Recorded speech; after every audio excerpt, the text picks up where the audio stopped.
Subitizing. What is it? Why is it important? And why is it a concept that's taught in pre-K through grade 1? Well, essentially, subitizing is just the ability to recognize and identify a small number of items in a group without counting. And without counting is that key of subitizing.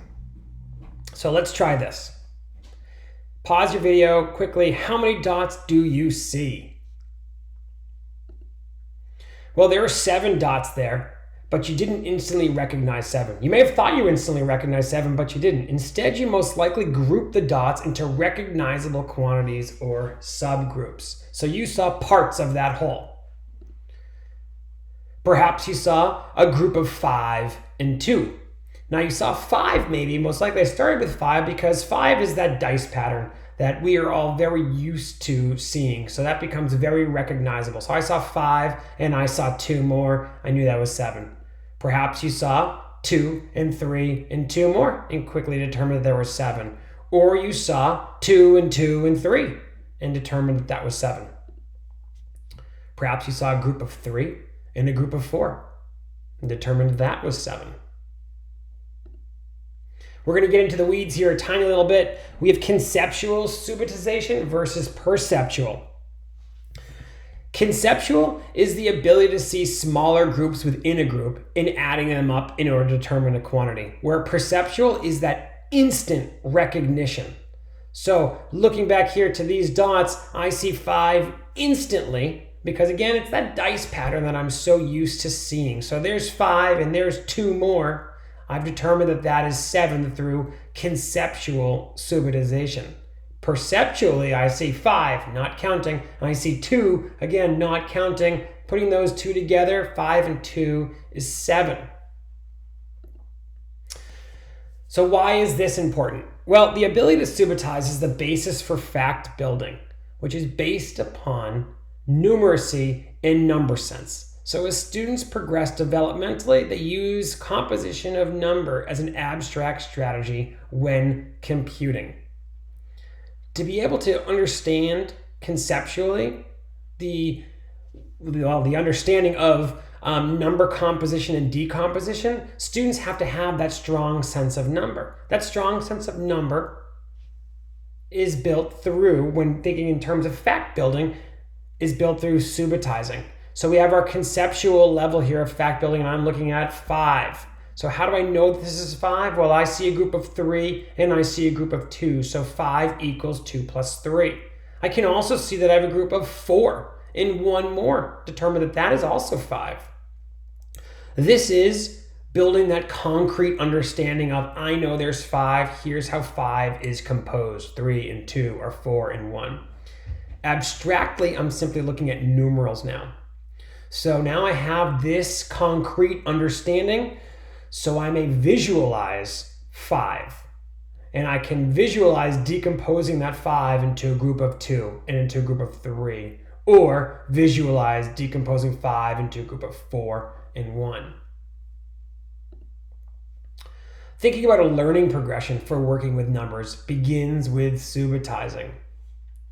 So again, conceptual, I'm looking here, concrete, I see 5 objects. I'm jumping ahead abstractly now. And now, based upon that understanding, a concrete understanding, here's 5 is decomposed into a group of 2 and a group of 3.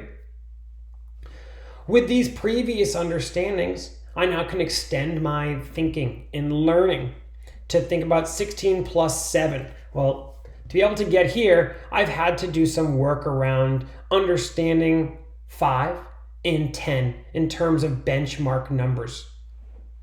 And then I can generalize that to work with 5, 10, and 20. So I'm going to over here, 16 plus 7. Well, I'm going to decompose my 7 to 16 plus 4 plus 3. I've decomposed the 7 into a 4 and a 3 because I know 16 plus 4 is 20. That's a compatible pair that students are used to. And they're used to that one because they've generalized, well, 6 and 4 is 10.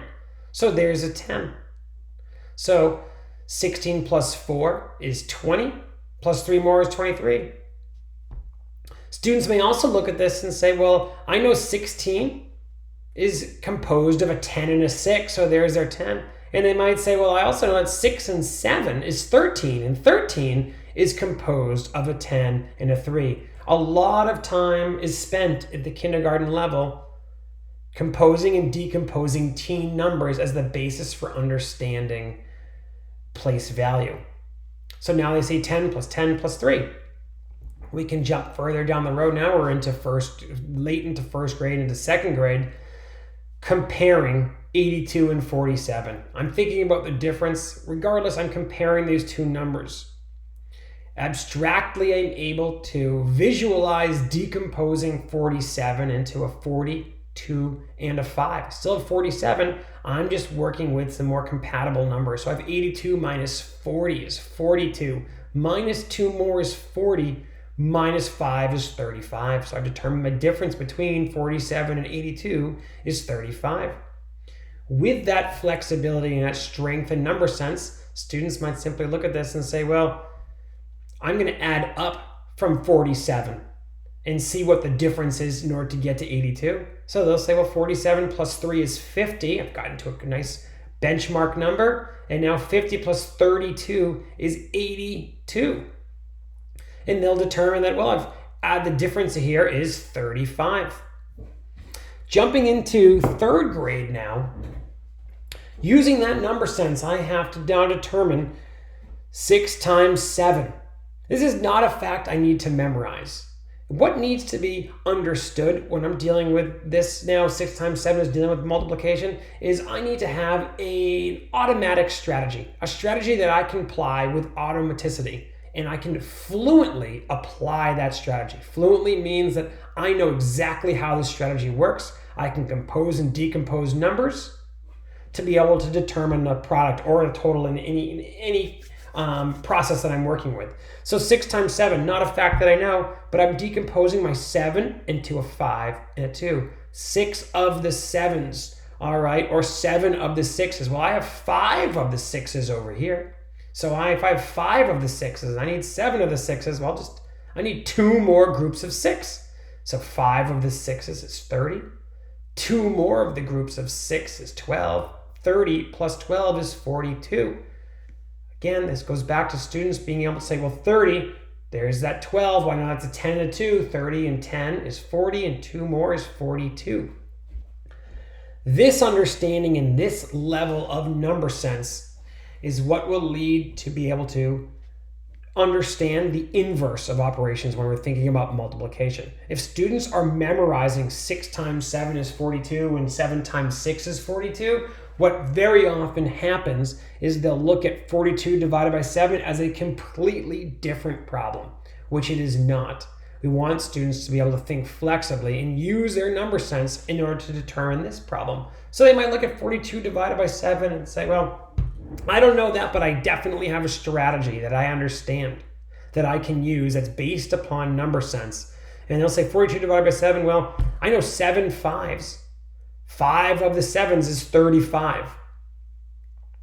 And I can see that 35 is 7 away from 42, so I need another group. So that's going to be my 6 groups of 7. So if I have 5 groups of 7, I need to add 1 more group of 7 to determine I have 6 groups of 7 are inside that 42. 42 can be decomposed into 6 groups of 7. Subitizing activities that you may work on with your students and children at home. Dice patterns are a great activity to introduce to your pre-K and K students. At the pre-K level, you might be rolling a dice, just simply introducing dice, and the students are there and they're counting those. And eventually they'll go from that counting, maybe they'll be counting all, to be counting some. So if I was looking at the 4, so students might begin saying 1, 2, 3, 4, and then quickly they're going to say, oh, I see there's 2, 3, 4, they're counting on, and eventually that leads to, I recognize that pattern. When we have the 6 here, again, there's been a lot of research on subitizing, and not to get into the weeds again, but there's been a lot of research on subitizing. And most of the research has concluded that all of adult brains can subitize a group between 3 and 5. So 6 is outside of that group. However, there's that pattern of those two groups of 3. And we're constantly seeing that dice pattern. So it is a very recognizable pattern. Another activity you could do is with cards. So with the cards, we're now seeing some numbers here. You can see 6, 7, 8, 9, and 10. Practicing subitizing. So the idea here is, again, not counting at all. The idea here is to be able to see groups of numbers. That's what we're practicing on. So we're decomposing. So quickly here, if I'm looking at these spades, the black spades, I see a group of 5. Well, there's that dice pattern. I see that group of 5, and then I see 4 more immediately. So I know 5 and 4 is 9. There's 9 there. Some students might say that, oh, I see a 4, and a 1. They're instantly subitizing those groups. So 4, 4, and 1 is also 9. These are great activities that reinforce subitizing that can be done with your pre-K and K students. This is the Elementary Math Resource. You can find more games and activities at the Elementary Math Resource on Facebook and on the Elementary Math Resource YouTube channel.